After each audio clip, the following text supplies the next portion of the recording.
Welcome to this training module on the foundation of Spark execution in CDP public cloud. We are moving beyond legacy Yarn architectures to explore how Apache Spark runs natively on Kubernetes.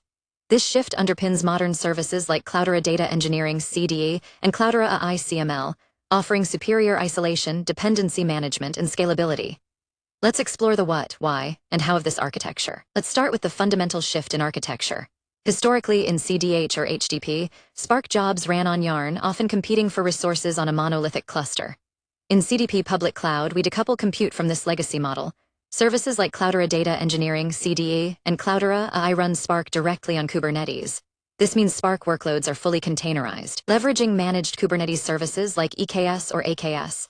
This shift eliminates the dependency on a permanent, shared Yarn cluster for these services, providing true cloud-native agility and multi-cloud portability. This flowchart visualizes the architectural migration. On the left, we have the legacy Yarn model. We move to the center node, the Kubernetes architecture, which is the new foundation. From there, you see two key services branching out, Cloudera Data Engineering and Cloudera AI. Both of these services converge on the same execution model, Spark on K8. This visualizes that regardless of whether you are doing data engineering or data science, the underlying engine is now containerized Spark running on Kubernetes. Why is this better? The key benefit is isolation. In Cloudera Data Engineering, we introduce the concept of virtual clusters, or VC. Think of a VC as a dedicated slice of the cluster. You define specific CPU and memory ranges for a VC, and it auto-scales within those limits. This completely isolates teams or workloads from one another.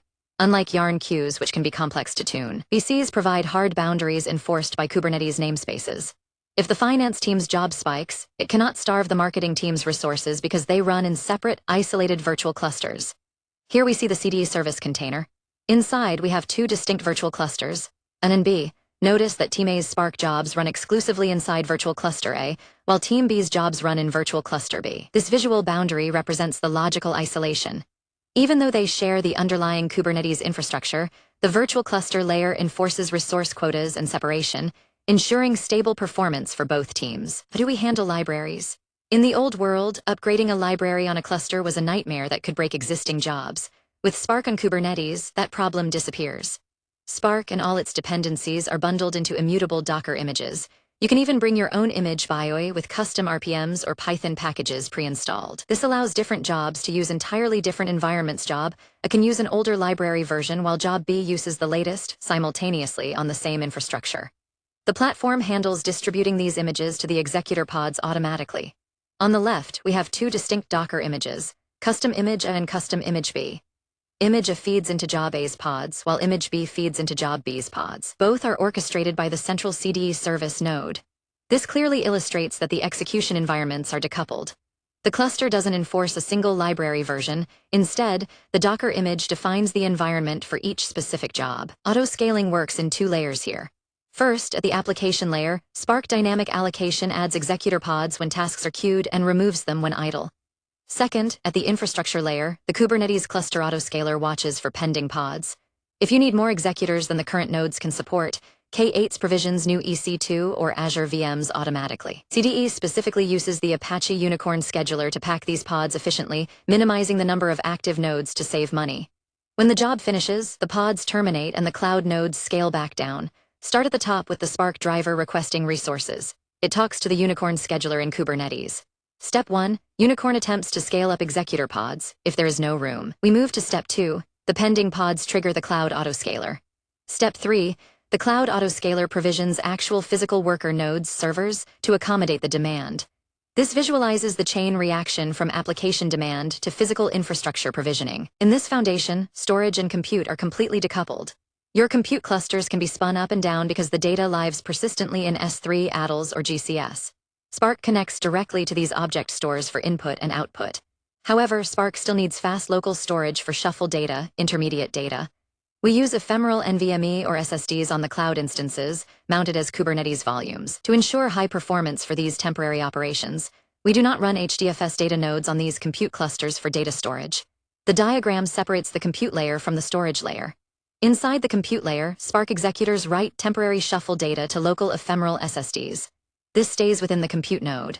However, for actual data persistence, the arrow points down to the S3 or ADLs data lake. There is also a connection to SDX/Hive Metastore for metadata. This clearly shows that while temporary data is local, Business data is external and persistent. Do you run a job? You submit jobs via the CD CLI API or orchestrate them with Airflow. For exploration, you use interactive sessions. Once submitted, the service spawns a driver pod. This driver negotiates with Kubernetes to spin up executor pods. While the job runs, logs are streamed to your console and simultaneously backed up to cloud storage. This allows you to view them later in the Spark history server even after the cluster shuts down. Note that Spark 3 is the standard runtime here, with Spark 2 support primarily for migration. This sequence diagram traces the job lifecycle. The user or Airflow submits a job to the CD API. The API tells Kubernetes to launch the driver. The driver then takes over, requesting resources from Kubernetes to launch executors. As executors perform work, they report back to the driver, which streams logs back to the user.